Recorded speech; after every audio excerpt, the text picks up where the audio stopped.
The member for Ford. Thank you, Mr Speaker. And my question is to the Treasurer.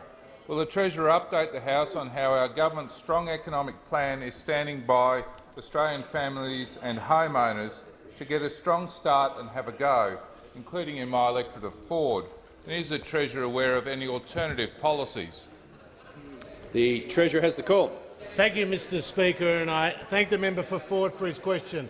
And he knows that the Liberal and National parties are committed to helping Australian families, Mr Speaker, and that those opposite will only give Australian families more debt, more deficit, higher taxes, Mr Speaker, and less jobs for Australian families.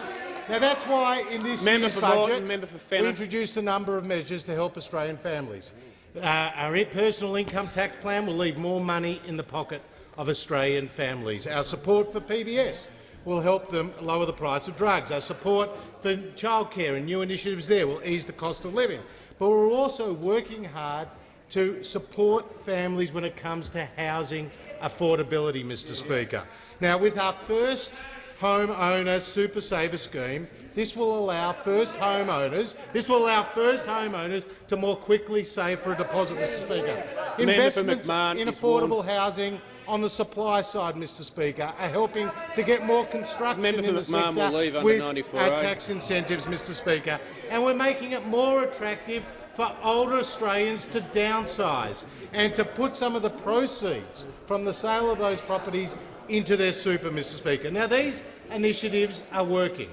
These initiatives are working because in 2017-2018, 115,000 first home owners got a loan, Mr Speaker. Now, that was the biggest number since 2009-10, Mr Speaker, since 2009-10. And we've heard from the Reserve Bank of Australia talk about the positive developments when it comes to credit in the housing market, Mr Speaker. Now, we know what is being offered by those opposite. A big new tax on housing, Mr Speaker.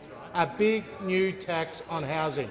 A tax which will affect 100,000 teachers, nurses and military personnel, Mr Speaker, and a big tax that affects 2/3 of people who have a taxable income under $80,000, Mr Speaker. Now, this is what one analyst said of Labor's big new housing tax. It would have a negative impact on buyer confidence, Mr Speaker. So we know when it comes to supporting Australian families, we'll put more money in their pockets on the Liberal and National Party. We'll ease their cost of living with new initiatives around childcare and health, and we'll also ensure more affordable housing, particularly for first home-owned buyers.